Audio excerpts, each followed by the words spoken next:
Hello learners, कैसे हैं आप सब लोग। चलिए आपकी डेली करंट अफेयर्स और पीआईबी की क्लास शुरू करते हैं। आपकी पहली न्यूज़ है आज की। CGT MSE leads global dialogue on credit guarantees, reinforces collateral free credit ecosystem for MSE. तो सीजीटी एमएसई ना आपकी ऑर्गेनाइजेशन है, credit guarantee fund trust for micro and small enterprises. तो इन्होंने अपना डायलॉग कंडक्ट किया है। तो हमें यहाँ पर ना जानना ज़रूरी है कि ये एंटरप्राइज़ क्या है, क्योंकि आपके फाइनेंशियल न्यूज़ में, फाइनेंशियल वर्ल्ड में ये बहुत इंपॉर्टेंट है। तो देखो, ये जो आपका सीजीटी एमएससी है ना, 2000 में इस्टेब्लिश किया था मिनिस्ट्री ऑफ एमएसएमई और सिडबी ने मिलके, ठीक है। बेसिकली आपके माइक्रो और स्मॉल एंटरप्राइजेस के लिए कि उनको क्रेडिट अवेलेबल हो सके कोलेटरल फ्री, क्योंकि देखो वो इतनी छोटी होती है, उनके पास कोलेटरल रखने के लिए ज़मीनें नहीं होती। बहुत छोटे छोटे हैं ना माइक्रो और स्मॉल एंटरप्राइजेस, जो बिल्कुल छोटे से उठ रहे हैं। तो उनको अब लोन चाहिए आगे बढ़ने के लिए। बैंक्स देने को तैयार नहीं है कि डिफ़ॉल्ट हो जाएगा, तो उसके लिए बेसिकली आपकी ये एंटरप्राइज बनाई गई थी। इसमें क्या है, न्यू या फिर एग्जिस्टिंग माइक्रो और स्मॉल एंटरप्राइजेस को ये क्रेडिट अवेलेबल करवाते हैं। ये देखो, एक बात याद रखना, जो भी सरकार की ऑर्गेनाइजेशन है ना, ये ऐसे नहीं होते कि डायरेक्टली ये लोन्स देते, नहीं, ये हमेशा रीफाइनेंसिंग होती है, ठीक है। ये कैसे चलता है, लोन तो बैंकों के थ्रू ही जाता है, लेकिन ये जो ऑर्गेनाइजेशन है ये बैंक्स को या तो गारंटी देती है या रीफाइनेंस देती है, और वो फर्दर आगे लोन्स बांटते हैं। इनका मैकेनिज़्म क्या है, मानिए अगर कोई भी स्मॉल बिजनेस ओनर है, वो लोन लेते हैं, और कोई होता है कि बिज़नेस चला ही नहीं, ठीक है, और वो लोन नहीं दे सकते हैं, तो उस केस में क्या होगा, जो सीजीटी एमएससी है वो बैंक्स को, तो रेशो होता है 75 या 80 टू 85% के बीच में वो लॉस रिकवर करेंगे। तो मानो अगर कि फॉर एग्जांपल 10,000 का लोन था, 75% कवर है, तो 7,500 रुपये वो वापसी कर देंगे। देखो, ये डिपेंड करता है, कुछ केसेस में 75 है, कुछ केसेस में 80 है, 85% है। हाईएस्ट है कि याद रखना कि 90% है। अगर विमेन लेड एंटरप्राइजेज है तो 90% तक का लोन आपका कवर भी होता है, लेकिन इस पर लिमिट भी है। ये नहीं है कि कोई भी, मानो किसी ने 100 करोड़ का लोन ले दिया, नहीं, ये जो लिमिट है, ये लिमिट आपकी उन्होंने लगाई है कि गारंटी कवर 10 करोड़ रुपए तक का ही मिलेगा, वो सीलिंग है, उससे ऊपर वो नहीं देते हैं। ये भी आपकी पहले 5 होती थी, अब इन्होंने बढ़ा के पिछले साल से 10 करोड़ की है। कौन कौन सी फैसिलिटीज़ इसमें कवर होती है, कोई भी अगर एमएससीज ने मानो टर्म लोन्स लिए हैं, वर्किंग कैपिटल के लिए अपने लोन्स लिए हैं, वो सब इसमें कवर होते हैं। तो वर्किंग कैपिटल वो कैपिटल होती है जो रोज़मर्रा के लिए मुझे अपनी ज़रूरतें पूरी करने के लिए, सैलरीज देनी है, बिजली के बिल देने हैं, उसके लिए जो मैं लेती हूँ। नॉन फंड बेस्ड लिमिट्स, और इसमें क्या है कि सिर्फ आपके टर्म लोन और वर्किंग कैपिटल के साथ साथ अगर आपने लेटर ऑफ क्रेडिट लिए हैं, कोई बैंक गारंटी ली है जिसमें कोई फंड नहीं मिले होते, आपको कोई लोन नहीं मिला होता पैसों में, उसमें क्या होता है, बस आपने एक गारंटी ली होती है बैंक से कि कल को अगर मैंने डिफ़ॉल्ट कर दिया तो उस केस में बैंक लायबल होता है, तो वो भी इवन की इसमें नॉन फंड बेस्ड लिमिट्स भी कवर होती हैं। इसके साथ साथ देखिए, पार्शियल कोलेटरल भी अलाउड है। क्या होता है कि मानो बैंक्स जो है ना, वो अनसिक्योर्ड पोर्शन, सिक्योर्ड 2 पोर्शंस में लोन को बांट सकती है। मानो अगर लोन का अमाउंट बड़ा है तो वो अनसिक्योर्ड पोर्शन को उतना रख सकती है कि जैसे 10 करोड़ रुपीज़ ये लिमिट है ना, तो उतना वो अनसिक्योर्ड पोर्शन रख सकती है, और उसको सीजीटी एमएससी में कवर बैंक्स कर सकते हैं। चलिए नेक्स्ट है, NSK FDC x tends concessional finance of 223 crore in financial year 25-26। तो ये आपकी एक ऑर्गेनाइजेशन है, नेशनल सफाई कर्मचारी फाइनेंस एंड डेवलपमेंट कॉरपोरेशन, तो उनकी उन्नति करने के लिए बनाई गई है, और इन्होंने पिछला फाइनेंशियल ईयर में 223 करोड़ रुपए तक का फाइनेंस दिया है कंसेशनल। इसमें आपके अभी तक 29,000 से ज़्यादा बेनिफिशरीज कवर हो चुके हैं पिछले साल में। तो देखो, मतलब नंबर बहुत बड़ा है, एंड 97% जो है ना वो विमेन हैं। मतलब देखो कि यानी कि अब देखो यहाँ पे ना जेंडर वो भी आ जाता है। अब यही पॉइंट अगर आपके मानो कोई जेंडर बेस्ड आपको ईएसआई का एग्जाम में आपके कोई आता है क्वेश्चन, अगर आप आरबीआई का पेपर का प्रिपरेशन कर रहे हो, तो ये पॉइंट आप बिल्कुल उसमें डाल सकते हो। ऐसे ही तो लिंक करके आंसर्स बनाने हैं वहाँ पे। देन लोन साइज ग्रोथ, जो लोन साइज है देखिए 77,000 रुपीज़ जो है हो चुका है। पर एवरेज है ये कि अगर एक बेनिफिशरी को एवरेज कितना गया, तो देखो हमें लगता है कि 77,000 क्या है, पर जो लोग सफाई कर्मचारी हैं उनके लिए बहुत बड़ा अमाउंट है। इससे वो अपने लिए कुछ ना कुछ आगे इनकम जनरेटिंग प्रोजेक्ट्स, कुछ और बिजनेसेस कर लेते हैं। एंड अभी तक क्यूमुलेटिवली जब से ये ऑर्गेनाइजेशन आपकी बनी है ना, कॉर्पोरेशन बनी है, ये लोग 3,340 करोड़ रुपीज़ डिस्पर्स कर चुके हैं। ये 223 करोड़ का फिगर तो सिर्फ आपके पिछले साल का है। चलिए इस कॉर्पोरेशन के बारे में जान लेते हैं। ये अक्टूबर 1997 में बनी थी, तो काफ़ी पुरानी है। Ministry of social justice and empowerment के अंतर्गत ये काम करती है। So not for profit company है, यानी कि एक सेक्शन 8 कंपनी है। टारगेट ग्रुप में इनके कौन कौन आते हैं? सफाई कर्मचारी आते हैं, मैनुअल स्कैवेंजर्स भी आते हैं, वेस्ट पिकर, उनके डिपेंडेंट्स, सब लोग इस आपके अंडर कवर होते हैं। तो इसके लिए देखो सरकार ने ना स्कीम्स बनाई है। सबसे बड़ी अगर आपकी मैं बात करूँ ना, जैसे मैनुअल स्कैवेंजर्स के लिए नमस्ते स्कीम है सरकार की, हम आगे बात भी करेंगे, उसकी भी न्यूज़ है। सो वो उन्हीं की डेवलपमेंट के लिए बनाई गई है। तो नमस्ते स्कीम में भी अगर फाइनेंस फ्लो करता है ना, मेनली जो उसका करता है वो इसी ऑर्गेनाइज कॉर्पोरेशन के थ्रू जाता है। चलिए मेजर स्कीम्स एंड इनिशिएटिव्स देख लेते हैं। सो टर्म लोन, अगर कोई भी प्रोजेक्ट लगाना चाहते हैं माननीय सफाई कर्मचारी of up to 15 lakh rupees, तो उसमें क्या है 90% फंडिंग मिल जाती है इस कॉर्पोरेशन में। देन महिला समृद्धि योजना, उसमें क्या है स्पेसिफिकली विमेन के लिए है, जिसमें माइक्रो क्रेडिट मिल जाता है of up to 1 lakh rupees at highly subsidise interest rates, मतलब 4% के करीब पे आपको लोन मिल जाता है। तभी हम देख रहे हैं ना विमेन बेनिफिशरीज बहुत हैं। देन एजुकेशनल लोन्स पर भी देती है। तो मानो कोई भी डिपेंडेंट्स है, सफाई कर्मचारी या वो खुद हैं, वो पढ़ना चाहते हैं, तो 10 लाख रुपए तक का लोन अगर आप इंडिया में पढ़ाई करना चाहते हो, 20 लाख तक का अगर आप अब्रॉड में करना चाहते हो for professional and technical courses. और अगर मैं फाइनेंशियल ईयर 26 की बात करूँ, so it sanction 90 lakh rupees for students to study abroad. Then sanitary marks भी इन्होंने बनाए हैं, financial assistance to set up shops that sell sanitation related hardware and consumers. तो ये पॉइंट कंज्यूमेबल्स, ये पॉइंट ना आपका नमस्ते स्कीम का ही है, क्योंकि उसी के अंतर्गत क्या चाहते हैं, देखो नमस्ते स्कीम में ना सब कुछ मैकेनाइज करना है मैनुअल स्क्वेंजर्स के लिए, तो उसी के लिए कि सैनिटरी मार्ट्स उनके लिए बने, उनको चीज़ें कम दामों में आराम से अवेलेबल हो, तो उसके लिए भी फाइनेंस ये कॉरपोरेशन प्रोवाइड करती है। देखो मैंने हमेशा कहा है, हर न्यूज़ हर चीज़ ना आपस में इंटर रिलेटेड है। जितना इंटरलिंकिंग करके पढ़ोगे ना, उतना पेपर में जाके जब लिखोगे ना, खासकर डिस्क्रिप्टिव, उतनी आसानी होगी। चलो नेक्स्ट है एम्पावरिंग लाइव्स। नमस्ते scheme delivers tangible change for sanitation workers. तो देख लेते हैं नमस्ते स्कीम के बारे में, अब हम जान लेते हैं पूरा और क्या उसने टैंजिबल चेंज वो लाया है। So Namaste scheme stands for national action for mechanised sanitation ecosystem. तो देखो क्या है, हिंदुस्तान में ना अभी तक आप देखते होगे कि जो आपके मेन होल्स होते हैं, मैन होल्स होते हैं, उसमें क्या है, लोग जाके अंदर सफाई कर रहे हैं, कितने लोगों की डेथ्स हो जाती है, वहाँ पे गैसेस होते हैं, है तो गंदा ही है ना सब। अब उनके लिए कि वो सब कुछ मैकेनाइज्ड वे में हो, मशीनरी के थ्रू ये काम करिए, देखो क्योंकि कोई किसी की गंदगी में थोड़ी ना जाना चाहता है, तो इस सब को ख़त्म करने के लिए स्कीम बेसिकली आपकी लाई गई।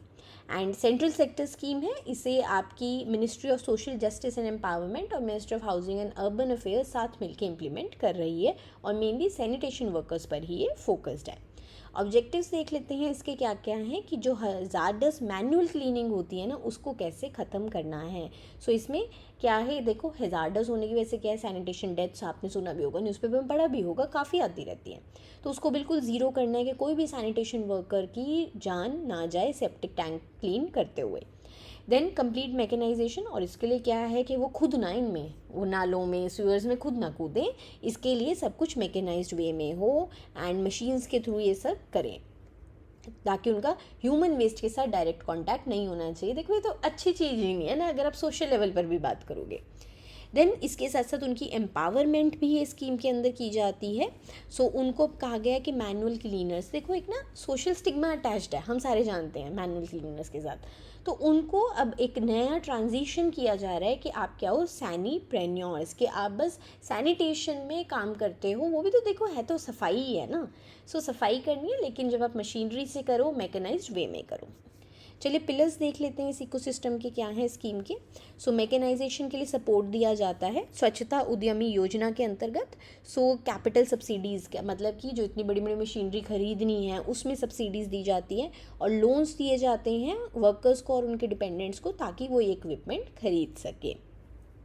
देन ऑक्यूपेशनल सेफ्टी, तो सैनिटेशन वर्कर्स जो हैं उन्हें पीपीई किट्स भी दी जाती हैं, पर्सनल प्रोटेक्टिव इक्विपमेंट किट्स, जिसमें क्या होते हैं, हेलमेट्स होते हैं, गैस मास्क होते हैं, कि अगर मानो कोई रेयर केसेस हैं जहां उनको भी उतरना पड़ रहा है सेप्टिक टैंक में, कि नहीं आप मैकेनाइज्ड वे में करने वाले हो, तो ये पीपीई किट पहन के ही आप उतरो। देन ट्रेनिंग भी दी जाती है, तो उनको बिल्कुल देखिए पूरी मशीनरी को कैसे चलाना है, कैसे आपको सब कुछ करना है, उस पर ट्रेनिंग भी दी जाती है, जिससे देखो जब किसी को काम करना आता होगा, वो ट्रेंड होगा, तो ऑब्वियसली आपके सेफ्टी बढ़ जाती है ना। Then emergency response sanitation units, so municipalities को कहा गया है कि आपको ये यूनिट्स इस्टेब्लिश करने हैं equipped with modern machines accessible via dedicated helpline. तो अगर कोई भी मैनुअल स्कैवेंजर्स हैं वो क्या करें, वो अगर उनको वो नहीं मशीनरी ले सकते हैं, ठीक है, उनको नहीं है कि मैं लोन भी नहीं कुछ भी, तो वो क्या कर सकते हैं, म्यूनिसिपैलिटीज़ के इस नंबर पर कॉल करके वो वहाँ से वो मशीनरी ले सकते हैं। देन टैंजिबल चार्जेस, क्या हमने अभी चेंजेस बात की ना, सो क्या है टैंजिबल चेंजेस, क्या इसके थ्रू देखे गए हैं, क्या प्रोग्रेस हुई है, वो हम बात कर लेते हैं। अगर हम अब आज के महीने तक की बात करें, सो वर्कर वैलिडेशन एंड प्रोफाइलिंग, तो अभी तक 89,000 sewer and septic tank workers जो हैं उनको प्रोफाइल किया जा चुका है स्कीम के अंतर्गत, और उनकी देखो जब प्रोफाइलिंग हो जाएगी तभी हम उनका वेलफेयर कर पाएंगे। इसके साथ साथ उनको हेल्थ कवरेज भी दी जा रही है अंडर आयुष्मान भारत प्रधानमंत्री जन आरोग्य योजना। 75,000 वर्कर्स को अभी तक हेल्थ इंश्योरेंस में लिया जा चुका है। देन वेस्ट पिकर्स, तो इसमें आपके सिर्फ मैनुअल स्कैवेंजर्स ही नहीं, आपके 24-25 में स्कीम में वेस्ट पिकर्स को भी इंक्लूड किया जा चुका है, और अभी तक 3.7 लाख वेस्ट पिकर्स प्रोफाइल हो चुके हैं। 1.3 लाख को उसमें PPE किट्स दी जा चुकी हैं।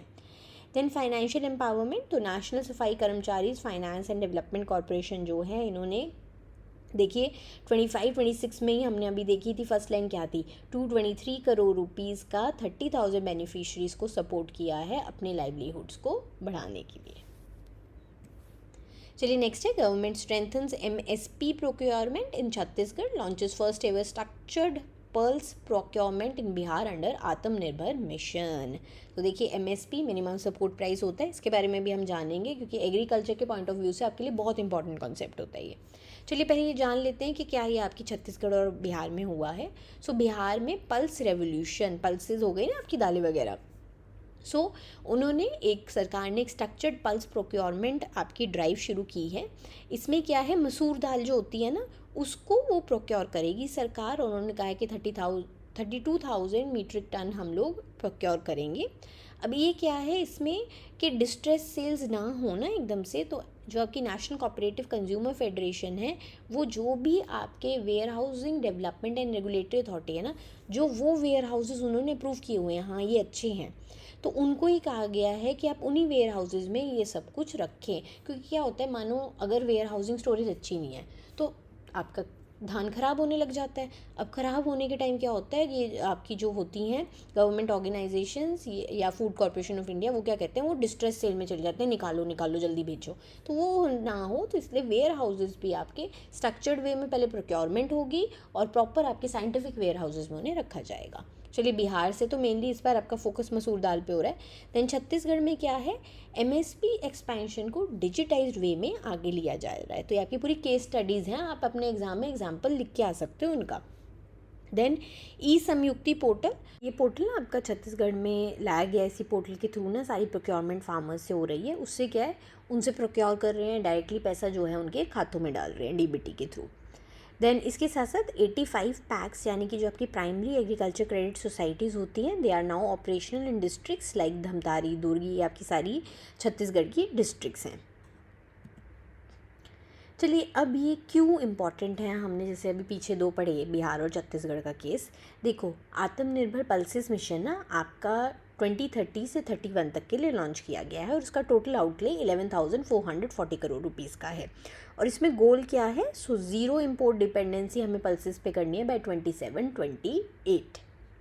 तो अब इसमें क्या होगा, देखो जैसे बिहार से हम लोगों ने स्ट्रक्चर प्रोक्योरमेंट की, अब उससे क्या होगा, जब स्ट्रक्चर्ड वे में होगा ना, प्रॉपर्ली होगा, सो लोकल मार्केट प्राइसेस जो हैं they will stay close to और अबव दी MSP। तो लोकल मार्केट में भी जब देखो सरकार करेगी तो फार्मर्स को पता चलेगा कि हम जब सरकार को इतने रेट पे दे रहे हैं तो लोकल कम्युनिटीज़ भी उतने पे लेंगी, तो प्राइस रियलाइजेशन बेटर होगा फार्मर्स के लिए।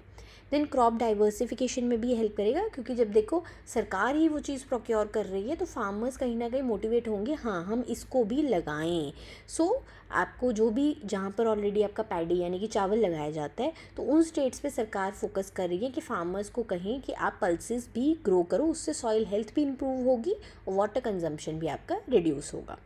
इसके साथ साथ स्मॉल स्केल फार्मर्स को देखिए, बिल्कुल जैसे हमने पीछे बात की कि आपके वेयर हाउसिंग बेटर की जाएगी। So scientific storage and procurement network में लाया जा रहा है which reduces your post harvest losses. चलिए एमएसपी के बारे में हम ना समझ लेते हैं। एमएसपी क्या होता है? मिनिमम सपोर्ट प्राइस, यानी कि ना फ्लोर प्राइस है। सरकार कह देती है, गारंटी कर देती है कि फार्मर्स से हम इतने प्राइस पे तो क्रॉप्स खरीदेंगे ही खरीदेंगे, ये नीचे का है, ऊपर का है हम जितना मर्जी चाहे लगाएं, तो ये फ्लोर प्राइस है। सो उस चाहे मार्केट में कुछ भी हो, मार्केट में चाहे उसका दाम बिल्कुल गिरा हो चीज़ का, हम एमएसपी से नीचे नहीं जाएंगे। इसमें क्या होता है, ये इसलिए किया जाता है ताकि जब आपकी हार्वेस्ट बहुत ज़्यादा अच्छी हो, तो देखो जब किसी भी चीज़ की सप्लाई ज़्यादा होती है तो उसका प्राइस नीचे गिर जाता है ना, तो उस टाइम डिस्ट्रेस सेल्स फार्मर्स ना करें, फार्मर्स की इनकम ना गिरे, और उसकी वजह से क्या हो, कंट्री में फूड सिक्योरिटी भी बनी रहे। इसलिए गवर्नमेंट जो है इसके थ्रू, एमएसपी के थ्रू स्टॉक्स खरीदता है, बफर स्टॉक्स अपने पास रखता है धान के। उससे क्या होता है, फार्मर्स को भी एमएसपी पे बेटर प्राइस मिल जाता है, और मानो अगर अकाल जैसे कोई सिचुएशन कंट्री में बनता है तो सरकार के पास बफर स्टॉक्स होते हैं। देन ये क्या है, जब भी आपका सोइंग सीज़न होता है ना, खारिफ का या राबी का, उससे पहले सरकार डिक्लेयर करती है कि एमएसपी क्या होगा। डिफरेंट क्रॉप्स के लिए डिफरेंट होता है। देन अप्रूव कौन करती है? Cabinet committee on economic affairs है जो हमारी, which is chaired by prime minister, वो अप्रूव करती है एमएसपी क्या रहेगा। उनको रिकमेंड कौन करता है? सो commission for agriculture cost and prices उन्हें रिकमेंड करती है, और पूरा ये कैलकुलेट करते हैं। सो कैलकुलेशन क्या होती है एमएसपी की? सो 2018-19 बजट से ना एक 1.5x रूल चल रहा है, यानी कि 1.5 टाइम्स या 150% होता है MSP of all India weighted average cost of production. तो जितना भी देखो बनाने में जो भी सामान गया है आपका, आपके सीड्स लगे हैं, जो भी फार्मर ने लगाया है, प्लस एक कॉस्ट ली जाती है जो भी फैमिली लेबर लगी है उसमें। सो इन दोनों को ऐड करके उसका 1.5 टाइम सरकार लेती है। और एज ऑफ अगर मैं आज की बात करूँ तो 22 क्रॉप्स के लिए एमएसपी आपको ऑफिशियली दिया जाता है, एंड प्लस इसमें शुगर केन भी दिया जाता है। सो 22 में आपकी 14 खारिफ क्रॉप्स हैं, 6 रैबी क्रॉप्स हैं, 2 कमर्शियल क्रॉप्स हैं। चलिए FAO एंड WMO यानी कि आपकी food and agriculture organisation and world meteorological organisation joint report दी है उन्होंने, एक्सट्रीम हीट एंड एग्रीकल्चर। तो आज की क्लास हमारी थोड़ी एग्रीकल्चर फोकस्ड क्लास है। सो ये भी देखिए बहुत इंपॉर्टेंट टॉपिक है आपके, चाहे बैंकिंग एग्जाम्स की बात करूँ, क्योंकि एग्री सेक्टर को ना सारा का सारा क्रेडिट बैंक्स के थ्रू ही जाता है, और बहुत बड़ा एक ना सेगमेंट है वो क्रेडिट का। एंड आपके अगर मैं RBI की भी बात करूँ तो एग्रीकल्चर तो बहुत ही आपके ESI पेपर के लिए इंपॉर्टेंट टॉपिक है, तो ये रिपोर्ट्स अच्छे से समझो। चलिए इन्होंने एक्सट्रीम हीट एंड एग्रीकल्चर की रिपोर्ट दी है कि कैसे जो आने वाला, हम देखो हम जानते ही हैं कि आपका इस साल कहा जा रहा है कि एल नीनो ईयर होगा तो गर्मी और ज़्यादा होगी, मानसून भी कम होगा, तो उसका हमारी, क्योंकि हमारी क्या अभी भी एग्रीकल्चर इकोनॉमी है मेनली, तो हम पर बहुत इम्पैक्ट आएगा। So it highlights the heat is no longer just a weather phenomena but a structural threat to food security and labour productivity. क्योंकि देखो गर्मी में प्रोडक्टिविटी भी गिरती है, और उससे खाना भी, फूड भी, आपकी जो आपने लगाई है फसल ख़राब होने के भी चांसेस ज़्यादा है, क्योंकि मानसून नहीं आएगा। सो पॉइंटर्स देख लेते हैं उनकी रिपोर्ट में क्या क्या है। The threat to the bread basket, rice and wheat को। सो इन्होंने कहा है कि जो भी देखो इंदस रिवर और गंगा रिवर के आसपास बेसिस है ना, वो सबसे ज़्यादा वल्नरेबल है, और यहाँ पर ही देखो सबसे ज़्यादा ना आपकी राइस और वीट उगाई जाती हैं। यहाँ पर जब हीट का देखो फेज़ ज़्यादा आएगा, हीट स्ट्रेस की वजह से जो यील्ड है वो गिरेंगी। इसके साथ साथ सिर्फ ग्रेन्स ही नहीं, फ्रूट्स, वेजिटेबल्स, ये भी क्या होंगे, देखो जब गर्मी ज़्यादा होती है क्या है, ये प्री मैच्योरली राइपन हो जाएंगे और जल्दी ख़राब होते हैं। गर्मी में चीज़ें ख़राब नहीं हो जाती, सब्जियां देखिए कभी घर में रखी होती हैं, सर्दियों में इतने दिन चल जाती है, फ्रिज में भी बल्कि ख़राब हो जाती है जल्दी गर्मियों में। और डेयरी एंड पोल्ट्री की भी अगर मैं बात करूँ तो, क्योंकि देखो एनिमल्स को भी हीट इंड्यूस स्ट्रेस होगा, तो उसकी वजह से उनकी भी यील्ड्स लोअर रहेंगी। Then the wet bulb crisis for labour. So इसका क्या मतलब होता है, इसमें ना आपकी ना पूरी हीट एंड ह्यूमिडिटी की ना स्टडी की जाती है, लेबर प्रोडक्टिविटी ह्यूमंस पे क्या रहेगी। सो जब भी आपका जो टेम्परेचर्स हैं, सो वेट बल्ब टेम्परेचर्स हाई होते हैं, the human body can not cool itself through sweating. क्योंकि उसमें क्या है कि देखो जब बाहर की ही आपके एनवायरनमेंट में ह्यूमिडिटी ज़्यादा होती है तो आपका पसीना वो आएगा ही नहीं। सो ये साइंटिफिक कॉन्सेप्ट है आपका कि गर्मी है हमें पता है, और बाहर ह्यूमिडिटी भी ज़्यादा है, सो उस वजह से आप स्वेट ही नहीं करते हो। अब इसकी वजह से क्या है कि इस सिनेरियो में India could see 40% fall in agriculture work capacity by the end of the century. Then since agriculture is labor intensive in India, this leads to a direct drop in rural GDP and poverty spiral for daily wage farm laborers. मतलब देख रहे हो एक चीज़ से, गर्मी बढ़ने से कितनी पॉवर्टी पे इम्पैक्ट, जीडीपी पे इम्पैक्ट, प्रोडक्टिविटी पे इम्पैक्ट, आपकी क्रॉप्स पे इम्पैक्ट, फूड सिक्योरिटी पे इम्पैक्ट। यही तो लिंकिंग मैं हमेशा समझाने की हर क्लास में समझाती हूँ, कोर्स में भी, कि ऐसे ही लिंक करना है चीज़ों को। फिर ना पता है क्या है, मतलब शब्द कम पड़ जाएंगे, कहोगे पेपर में कितना कुछ है मेरे पास लिखने को। Then adaptation and financial strategies. तो अब देखो, जब भी कोई रिपोर्ट आती है ना, ये बहुत ना एग्ज़ाम में भी ऐसे ही स्ट्रक्चर करना, पहले वो बताते हैं दिक्कत क्या है, ठीक है, दिक्कत के बाद वो ये भी बताते हैं कि आप कर क्या सकते हो, स्ट्रैटेजी क्या है। सो ऑन फार्म इनोवेशन करो, हीट टॉलरेंट वेराइटीज़ बनाओ। देखो जैसे ग्रीन रेवोल्यूशन किया था, वैसे भी इसके लिए भी लेकर आओ, है ना चीज़ें। सो फाइनेंशियल सेफ्टी नेट्स बनाओ। सो क्या है कि इसमें कहा जाता है कि आप सोशल प्रोटेक्शन स्कीम्स लेबरर्स के लिए बनाइए जिनकी प्रोडक्टिविटी कम हो सकती है। देन इंश्योरेंस भी बनाइए that page out automatically when a specific temperature threshold is breached. तो उससे क्या होगा कि आपको पता ही है कि अब फसल ख़राब होगी, तो जब ब्रीच हो तो आप पहले ही बना दो कि इंश्योरेंस दिया जाएगा। चलिए अब ऑर्गेनाइजेशंस के बारे में भी जान लेते हैं। एफएओ के बारे में अगर मैं बात करूं तो अक्टूबर 16, 1945 को इस्टेब्लिश हुई थी। बहुत पुरानी ऑर्गेनाइजेशन है और इसी दिन वर्ल्ड फूड डे भी बनाते हैं अक्टूबर 16 को, तभी हम। देन हेडक्वार्टर्ड है रोम, इटली में। इनका काम क्या है कि फ़ूड सिक्योरिटी अचीव करना और लोगों को रेगुलर एक्सेस होना of high quality food to have a active and healthy life. Then current leader कौन है इनके, director general doctor Q U Dongyu ji. इनकी बहुत इंपॉर्टेंट रिपोर्ट्स आती हैं आपकी, state of food security and nutrition in the world and the state of world fisheries and aquaculture, SOFIA report बोलते हैं। देन 2026 का फोकस इनका क्या है, देखो ये ना हर जो आपकी ऑर्गेनाइजेशन होती है ना मोस्टली इंटरनेशनल ईयर इस्टेब्लिश करती है। तो एफएओ ना आपकी यूएन की एजेंसी है, तो एफएओ और यूएन ने मिल के आपका 2026 को international year of the women farmer and international year of volunteers बनाया है। चलिए WMO वर्ल्ड मीटियोलॉजिकल ऑर्गेनाइजेशन की बात कर लेते हैं। जैसे हमारा IMD है ना, वैसे ही ये बस वर्ल्ड लेवल पर है। सो ये एस्टैब्लिश हुआ था मार्च 23, 1950 को एंड देन जिनेवा स्विट्ज़रलैंड में हेडक्वार्टर्ड है। और इनका काम क्या है, पूरा मीटरोलॉजी लेवल पे वेदर और क्लाइमेट की चेंजेस की वजह से उस पर वर्ल्ड लेवल पर कॉपरेट करना। देन करंटली इसके लीडर कौन है, सेलेस्टे सोलो जी इसके सेक्रेटरी जनरल हैं और अब्दुल्ला अल मैंडोस जी इसके प्रेसिडेंट हैं। देन की कंट्रीब्यूशन क्या है, सो इस WMO आपका फाउंडिंग पार्टनर था IPCC यानी कि inter governmental panel on climate change पे, और इशू करते हैं, इनकी रिपोर्ट होती है state of the global climate report. इसके साथ साथ इनका एक early warnings for all initiative है, जिसके अंतर्गत ये क्या चाहते हैं कि हर किसी को हम बचाएं basically on earth from hazardous weather by 2027।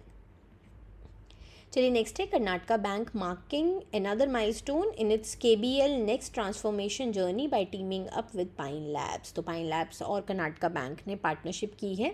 सो देखो कर्नाटका बैंक ना अपना एक आपका देखो मूविंग नेक्स्ट उनका है KBL नेक्स्ट ट्रांसफॉर्मेशन। ये इसमें वो क्या कर रहे हैं कि AI को moving forward and better technologies को इंटीग्रेट कर रहे हैं। सो वो ट्रेडिशनल प्राइवेट लेंडर से एक ट्रैक ड्रिवन एंटिटी वो बनना चाहते हैं। इसके लिए अब उन्होंने पाइन लैब्स को किया है। सो पाइन लैब्स ना आपने देखा होगा आपकी POS टर्मिनल्स पे लिखा होता है, अगर ध्यान से कभी देखा है POS टर्मिनल पेमेंट करते हुए, वो है।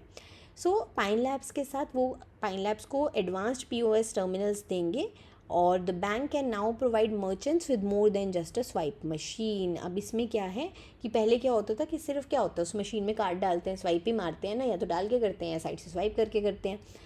लेकिन अब वो क्या कह रहे हैं कि वो कह रहे हैं कि अब इससे और भी ज़्यादा सर्विसेज हम उसके थ्रू मर्चेंट्स को देंगे, जैसे कि पे लेटर EMI ऑप्शंस भी आपके उसी में बन जाएंगे, इन्वेंट्री मैनेजमेंट भी कर सकते हैं, लॉयल्टी प्रोग्राम, मतलब समझ लो बिजनेसेस के लिए वन स्टॉप सॉल्यूशन बना रहे हैं वो।